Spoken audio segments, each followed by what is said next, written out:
God our Father, our Lord and our Savior, Jesus Christ. It's a man who walked into the doctor's office, and the doctor said, "I haven't seen you for a while."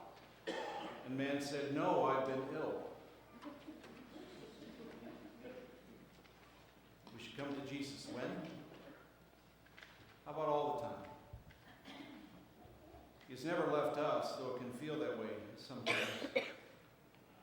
Sometimes when people are very, very happy, it seems like we're always going to be happy, doesn't it? Sometimes when you feel good, it seems like you're always going to feel good. Sometimes when people feel down, they feel sad, they feel depressed, it seems like you're going to stay that way forever. It seems like you're always going to be depressed, always going to feel down. And yet it doesn't happen that way either. Nothing in this life stays the same. It goes up and down and up and down. Everything changes, feelings, emotions, our understanding, our faith. It all changes. We all go with the flow. That's an interesting expression, isn't it? To go with the flow. Everyone goes with the flow, you know. We don't have much of a choice. Depends upon how you go with that flow. Do you go gently? Do you go smoothly? Or otherwise? Life, in fact, can be a scary place. I had an interesting discussion with Pastor Denise Brown this morning. And we were talking about this very thing. A lot of things in this life can scare you. There is a movie called Poltergeist, which some of you may have heard. This great line in the film, there's this ghost in the movie, and this person is going to get rid of the ghost. An exorcist says, "It knows what scares you." The demons in this world know what scares you. Knows how to get to you. The darkness of this world does. When I was a little kid, one of the strange experiences I had a lot of strange experiences being a strange child.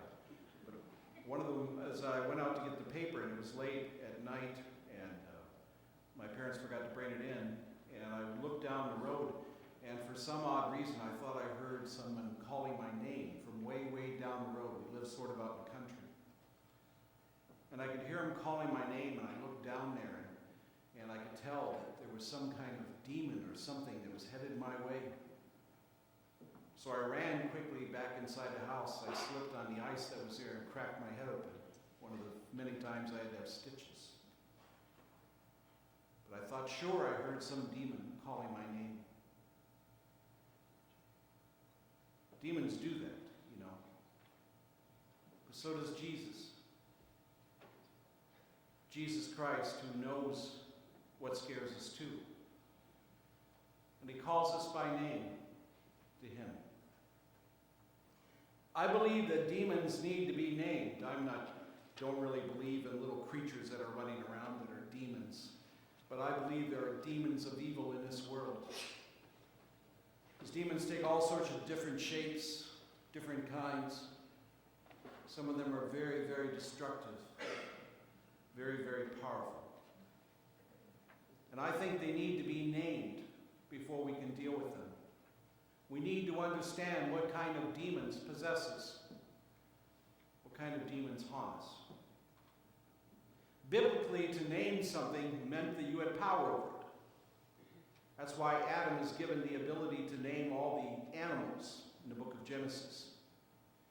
By God telling Adam to name all these animals, he is saying, you have power over all these animals. You are calling them their name. You are naming them. That is why parents began naming their children. They had authority over them. They had power over them. That's why Jesus would change the name of Peter to meaning the rock. The power that was there. Native American Indians and the ancient Jewish people both believed that you would give someone a name that had something to do with what they did. Something significant about them. The names told you something about those people. You could identify that thing. I think we need to name the demons that control us, that try to, that affect us in many ways in this life. Some of those demons are things like greed. That's a demon. So is envy. So is regret. So is loneliness and loss and sorrow and anger. All sorts of demons in this world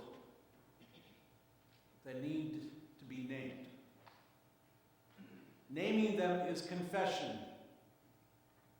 I know, O God, we say, that I am possessed. I need to be rid of these demons. It's confession. It's prayer. Waiting for results is not an easy thing. Some of you have waited for test results. I know a couple people are waiting for test results right now. Not a fun thing to do. What's the result going to tell you? And you're on pins and needles, not knowing what you might be facing. So I think we need to know what we face in this life. What we need to face, what we need to deal with. What demons are in front of us. There are these two bugs inside a jar, and the one bug turned to the other one and said, you know, everyone always asks me how we have managed to stay together for so long. In their case, no choice, right? They're right there. The fact of the matter is we have lots of choices, and it's difficult for us to stay together with God because of those demons that try to possess us. The best definition of hell, as some of you know this one, I think hell is separation from God. And yes, I do think there are people on this earth who live a earthly hell, feeling separated from God, feeling separated from His love, and feeling separated from His grace. Sometimes we selfishly wander away. Sometimes the fog of this life confuses us. The word that Jesus uses most to describe us as sinners, I still love this. The word He uses to describe us the most, anybody know what that is? It's lost. That's what He uses. More than any other word. We're lost. We get confused.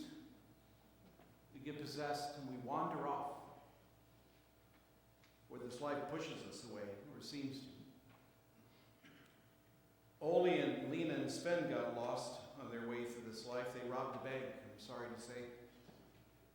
They were chased by a police officer who happened to be nearby, and they ran down into an alley. And in this alley there were these 3 different cans. Each one of them jumped into one of the different cans. Police officer came by and saw the alley and saw the cans. He walked over to the one can, he kicked it, and Lena was in the first one, and she said, "Woof, woof." The police officer figured there was a dog in there, so he went over to the next can, kicked it, and there was Ole. And Ole said, "Meow, meow." Police officer figured there was a cat in there and left it alone. Went over to the third can, he kicked it. Sven, who wasn't quite as swift as Ole and Lena, said, "Garbage."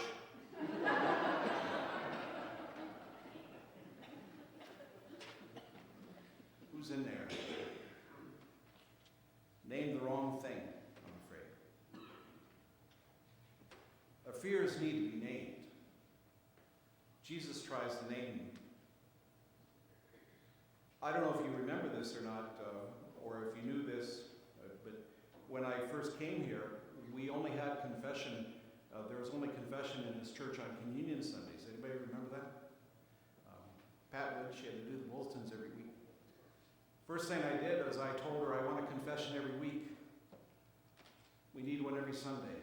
I need one every Sunday. I don't know about the rest of you. So I said we have to have that confession and absolution in there every single Sunday, not just on Communion Sundays. Those demons need to be conquered. They need to be named. These sins that we have, that word sin, which you don't hear a whole lot anymore, that's what those demons are. They're sins. Sins of commission, which means things that we have done. Sins of omission, which means things we could have done to make the world a better place, to help out the situation, and we didn't do. Sins of omission, sins of commission, naming the demons in our lives. Anyone know what you get when you cross a Jehovah's Witness with an agnostic? Someone who knocks on your door and they're not sure why.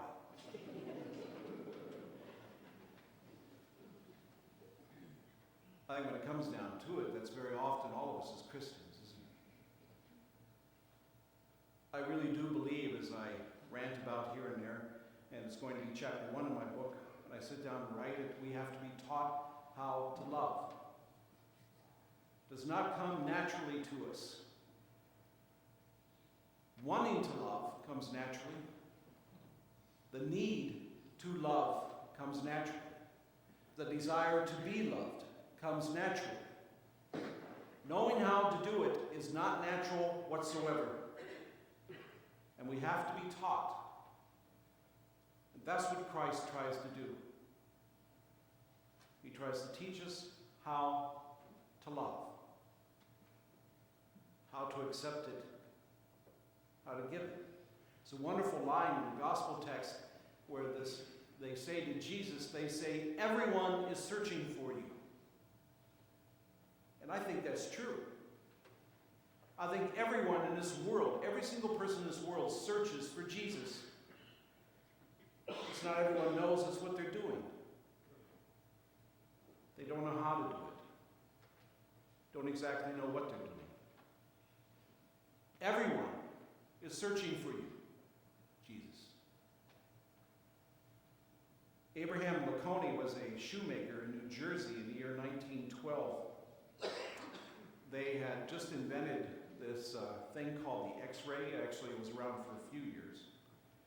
Abraham Laconey went to his doctor complaining about a tummy ache. The doctor brought him into the hospital and they had this X-ray. Put him through an X-ray machine. They found 100 tacks in his stomach. This is all true. 100 tacks. You know those little tiny tacks you use for shoes, you know? He'd put them in his mouth, you know, and as he's punching along on the shoes. Found 100 of them. Things like that always amaze me, you know, like 99 of them, I guess, didn't quite bother him. I mean, it was like, just that 100th tack there, all of a sudden, that one got in there and doggone it, he had a tummy ache. Had to be surgically removed. There always is that point when we know we need to do something. We kind of go along, not quite knowing. Until that point, we think the demons are all under control. They kind of push them aside somewhere. Then all of a sudden they take us over. They begin to possess us. And we all need Jesus to try to bring us around. Clara Barton was one of the first people to tend the soldiers in the field as where they lay. She started doing that during the Civil War. She'd ride in an ambulance drawn by a horse, of course, back in those days. Drive over to the front lines, and there she would help treat soldiers in the field. One time she had a bullet that went through her dress and thankfully did not hurt her. But sadly enough, it went right into the person to whom she was trying to help. I think Jesus comes to us where we have fallen. Every once in a while, these battles just rage around us and inside of us, and we fall. Jesus comes